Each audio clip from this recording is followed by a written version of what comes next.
سلامونه او نیکې هیلې مو منئ. زه مازی سباون تاسو پورې د کیسه ډیجیټل یوټیوب چینل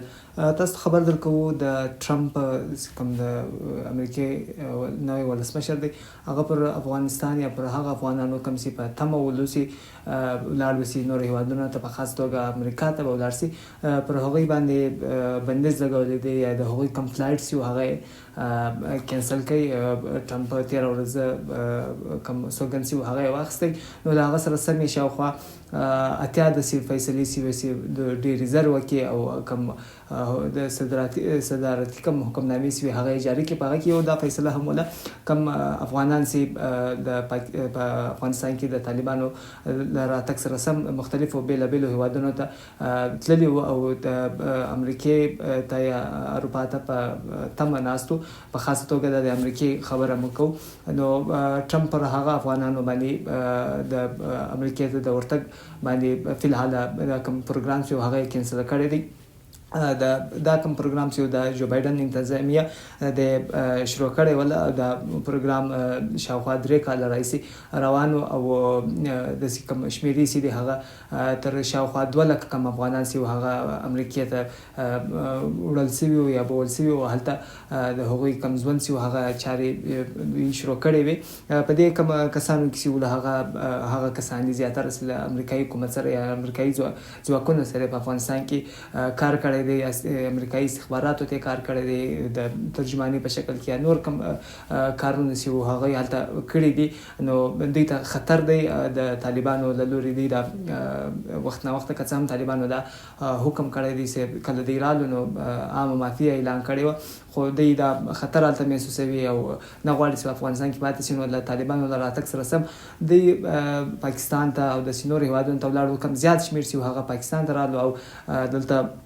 تېره ورځو کې موږ تاسو ته معلومات هم درکړل چې په کوم اسلام آباد کې دی او راولپنډۍ کې پاکستاني ځواکونو چې دا کسان بېنیول او شاوخوا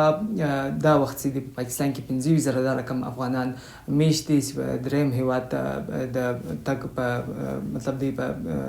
انتظار کې دي چې درېیم هیواد ته ولاړ شي او په انتظار کې ناست دي. خو پاکستاني ځواکونو دوی تنګول کله ریپورټونه چې راتلل نو بیا موږ تاسو خبر درکړی یو چې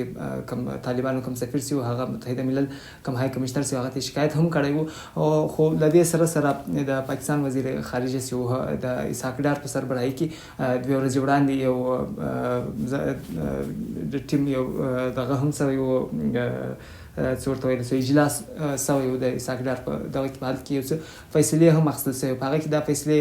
که څه هم تر اوسه پورې روښانه نه دي څه فیصلې سوي خو داسې خبرونه میډیا کې ریپورټ شوي دي چې اسحاق ډار په هغه مذاکرات کې یا په هغه اجلاس کې دا خبره کړې وه که چیرې جو بایډن کښېني په کوم صدارتي کرسۍ چې دا که چیرې دوی دا رقم یو حکم وکړي او دا کسان دلته پاتې شي بیا به دوی څه لایحه عملي ول چې دا هغه کسان دي کوم چې له استخبارات سره کار کړی دی او ټرین خلک دي او پوځیان دي پکې. نو پاکستان خپل یو رقم لدی کسانو سره بیا په غټ شمیر دي شاوخوا 15,000 رقم کسان دي نو پاکستان خپل دا غني سي دوی تم یو لدی سي یو خطر په خیدل شي. نو په دې حق باندې د پاکستان وزیر خارجه سي هغه اجلاس هم کړی وو د مخته کوم لایحه عمل ټاکي هغه پر روانو شپو کې او ورځو کې به څرګندېږي. نو اوس دا افغانان د په پاکستان کې پرېښودل کېږي بل هیواد ته ځي د بیرته افغانستان ته ځي. دا کم کسان چې دا اوس زیات پریشان دي او د دې دلته کم ریپورټونه چې د راوټرز نیوز ایجنسي یا کم خبري اژانس دی هغه دا ریپورټ راغلی دی تازه ریپورټ دی چې د هغوی د یو وکیل دی پکې اخیستی دی چې هلته په امریکا کې د کم مهاجرینو کم کیسونه چې دی هغه ګوري هغه وکیل خولې دی دا کوټ راچولی دی چې هغه وکیل وایي چې ما تېرې ورځې څخه شاوخوا 4 وار کوم خپل ټلیفون چې دی هغه ما چارج کړی دی ول چې د په وینا چې مسلسل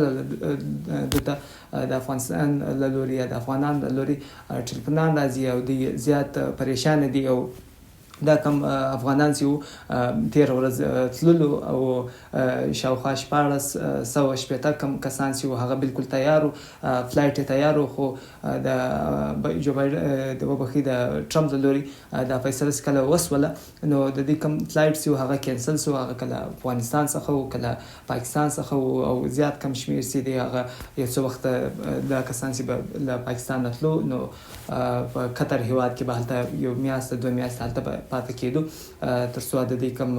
کلیرنس دی هغه وسی د دې کم یو څه ټریننګ به کېدل سي تر څو د امریکای کم کلچر سي دی هغه یو څه اډاپټ کړي هغه واخی نو خلک په انتظار او په تمه ولو بالکل د کسانو 1400 کم شپته کم کسانو خبره سي کی هغه د کسانو چې بالکل تیار او د دې فلایټ ته روان خو د فلایټ یو دم کینسل سو اوس به مختص کی دا کسان به کم سرنوي سي دی هغه بالکل نامعلومه دی خپل وطن ته هلته خطر محسوسوي د دې په وینا چې هلته طالبان دوی ته د ځاني خطر دی ته د بالکل وجل کی هم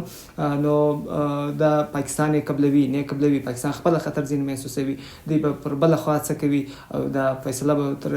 کوم حد پورې پر روان وخت کې به دغه سی جاری وي کم ټرمپ چې دی هغه د ایمیګریشن زیات خلاف دی په تیر ویډیو کې هم تاسو خبر تر کړی اوسې هغه بالکل امریکایي فوجیانو ته د اډر کړی دی تاسو بلار سي کم سرحدات سي دي د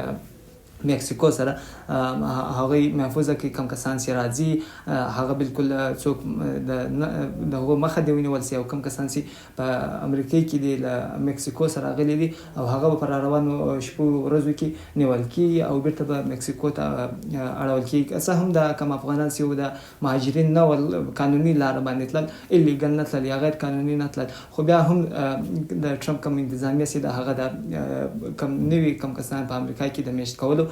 زیات خلاف دی او په تیر ویډیو کې دا خبر هم درکړی و چې ټرمپ سی هغه دا اعلان هم کړی یا دا حکم هم باندې دستخط کړی په حکمنامه باندې سي کم نوې کم ماشوم سي په مخکې کم قانون سي د امریکا یو 50 شاوخوا کم کلونه کم قانون سي سي کم کوچنی یا ماشوم سي په امریکا په خاور کې پیدا کېدی هغه ته سملاسي د امریکای شریعت د هغه ځای پاسپورت ورکېدی نو دا قانون هم کم ټرمپ سي هغه ختم کړی دی او دا کم کسان سي دي او خاص کر د 1480 کم کسان چې بالکل تیار او په دې کې داسې ماشومان هم دي چې مور پلار حالت تللی دي او هغه حالت دي او د ماشومان تلل پکې د جهاز کې تلل خو نه جهاز یو دی کینسل کړي دا بلابل